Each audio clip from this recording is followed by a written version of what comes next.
So I fell into the writer's cliche and I made an untitled poem. I see you. No, really, like, as I pen these words, I see the lights, the stage. It's not a good thing. I can't bring myself to read my last 4 poems because I made them with you in mind.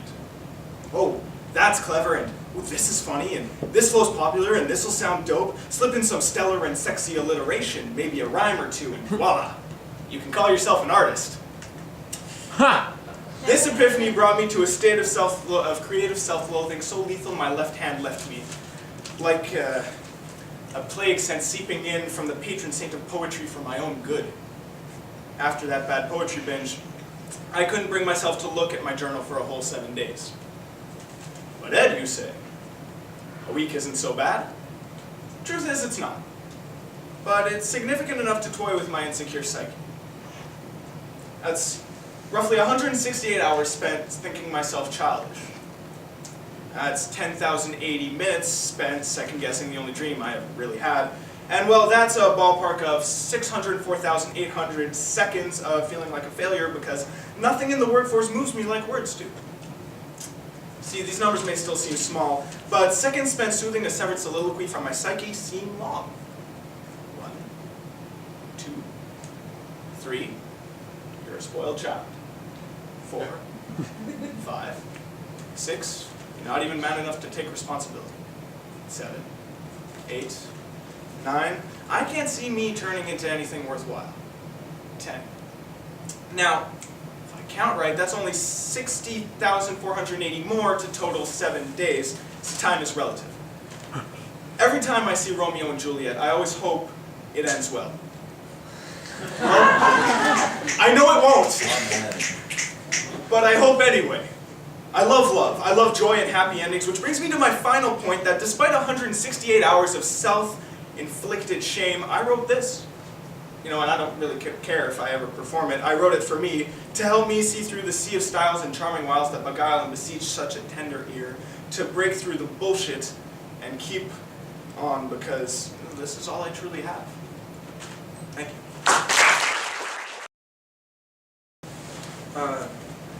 This poem is called Kats Pajamas. When I was in high school, I knew a girl. That's astounding, right? But although there were many girls in the class, girls I actually knew, there were few. She was new. And on the first day of class, I knew she was innocent.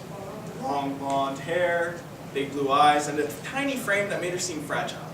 Like a hug would hurt her and a handshake would cripple. I was different.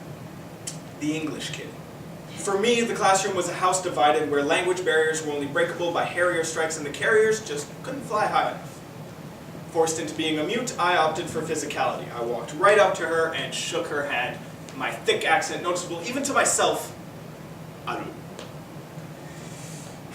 smiled because she was new and hence knew nothing of the negative view of the Anglo few. But this isn't about me, this is about her. I never had a cemented place in the cafeteria, but about a month into the school year I poked my head up. Amidst the sea of cliques and chicks, tough guys, and preppy dicks, she wasn't there. I thought back, returning to my prison quality food, I never saw her at lunchtime.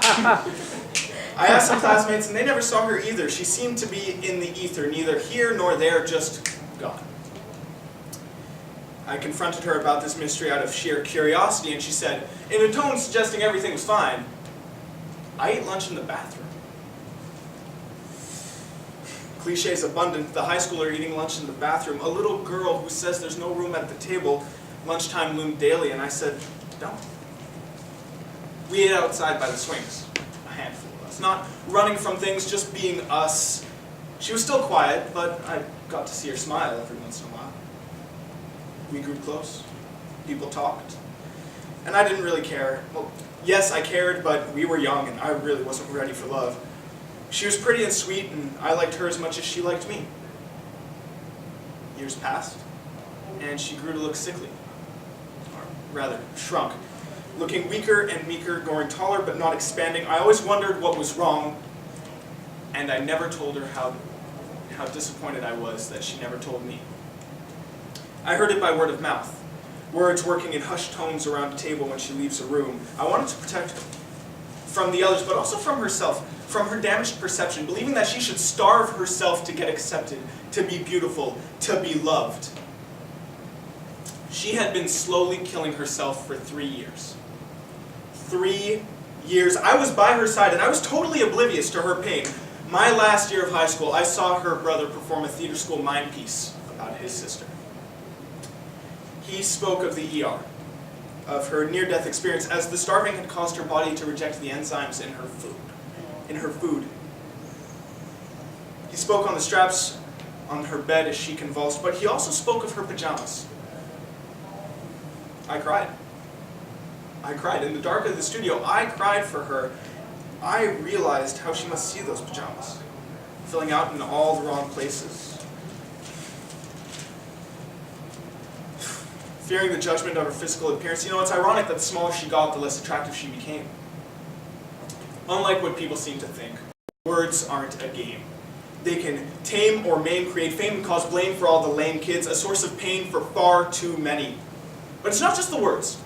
It's the looks that are cast but unheard and overlooked. It can grow to be a mean right hook or a smack with a textbook. It can be hate mail that hits home because no plate mail can protect our hearts. This classic saying about sticks and stones always seemed dumb to me, even as a child. I laughed at my demons because, hey, it kept me from crying most of the time. But how do we fight the demons inside? The squatters on our shoulders love to whisper falsities in our ears. She saw the picture they painted, a funhouse mirror in her bedroom that distorted her figure. I never understood why she never told me, and maybe it was her fear of being labeled a freak. Or maybe she was scared I'd drop her should she lower the mask and show me she was weak. Now, I say weak, but weak is wrong. If there's anything I could say about her, it's that she was strong. Because she overcame anorexia. She saw the name of the game and had the courage to play. She worked her lungs until she blew out the flame that fed her demon's desires. She was strong. She was strong. And I miss her, often. Her close call with the coffin scared me, yeah. Offended me, yeah. But she's still around to get a message every once in a while, touch base. My newfound distance creating a lack of face-to-face, and much to my disgrace, I let Facebook become a viable means of talking. But I suppose it's better than nothing. Ma chère Katusia. To my